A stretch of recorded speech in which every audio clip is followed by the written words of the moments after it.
Hello guys, আসসালামু আলাইকুম। মুরগির মাংস রান্নার রেসিপি।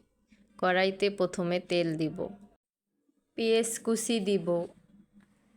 এভাবে রান্না করে খেলে অনেক মজা লাগবে। দিয়ে নাড়াচাড়া করব, একটু লাল লাল করে ভেজে নিব।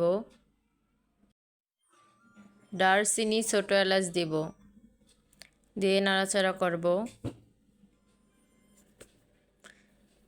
রসুন বাটা আদা বাটা দিব,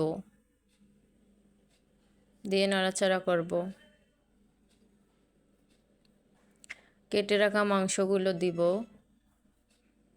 দিয়ে একটু ভাজা ভাজা করে নিব। ভাজা ভাজা করে নিলে মাংসটা খেতে অনেক স্বাদ বাড়ে। কেটে রাখা আলু দিব, দিয়ে আর একটু নাড়াচাড়া করব।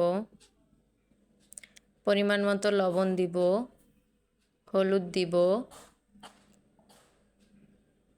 শুকনো মরিচের গুঁড়ো দিব, গরম মশলা দিব, দিয়ে উল্টে পাল্টে নাড়াচাড়া করে দিব। একটু লাল লাল করে নিব। পরিমাণ মতো পানি দিব,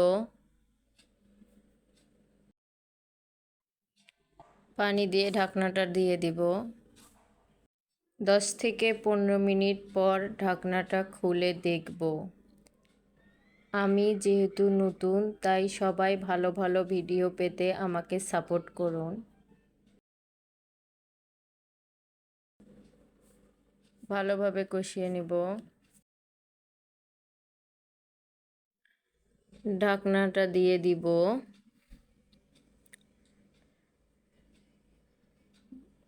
আবার 10 মিনিট পর ঢাকনাটা তুলে দেখব। একটু কষিয়ে নিব। দেখতেই পাচ্ছেন দেখতে কতটা সুন্দর লাগতেছে। উপরে গরম মশলা দিয়ে নাড়াচাড়া করে দিব।